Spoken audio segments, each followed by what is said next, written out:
ደሞ ስተት ፍለጋ የሚመጣ ሰው አለ። እዚህ ጋር የሚቆሙትን ሰዎች አባቶችን ለመተቸት ዲያቆናቱን ካህናቱን መምህራኑን ለመተቸት የሚመጣ ሰው ደሞ አለ። አይ ዛሬ ደሞ እንደው አበላሹት ምናምን የሚል ሰው አረ የዘንድሮ ካህን ምናምን የሚል ሰው።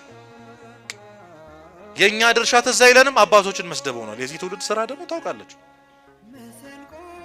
አንተ ንስሐ ገብተሃል ወይ? አንተ እግዚአብሔርን አስደስተሃል ወይ? ስጋው ደሙን ተቀብለሽ እግዚአብሔርን አክብረሻል ወይ? ቤተክርስቲያን የምታዘውን ሁሉ አድርገሻል ወይ? መጀመሪያ ስለ ሰው ከማውራታችን በፊት ቅድም እንዳልኳችሁ ፈራጅነት ነው ያለው።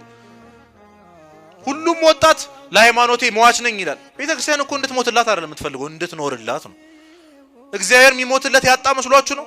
እቺ ቤተክርስቲያን የሚሞትላት ሰው ያጣሽ መስሏችሁ? የሷ ዓላማ እኮ ሰማዕታትን ማብዛት አይደለም፣ ደም እንዲፈስ መፍቀድ አይደለም።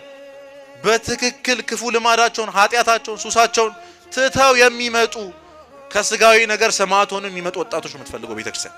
የሷ ዓላማ እኮ አንተን በክርስቶስ ቀኝ ማሰለፍ ነው እንጂ ለሃይማኖቴማ ሟች ነኝ ብለ እዛ ስንጠጣበትና ስንዘልበት ከነበረበት ቦታ ዘለን እንድንመጣ አይደለም። ይሄ አያኮራትም ቤተክርስቲያን። መተበየቀኑ የምትፈተትልን ስጋና ደም ተቀበል።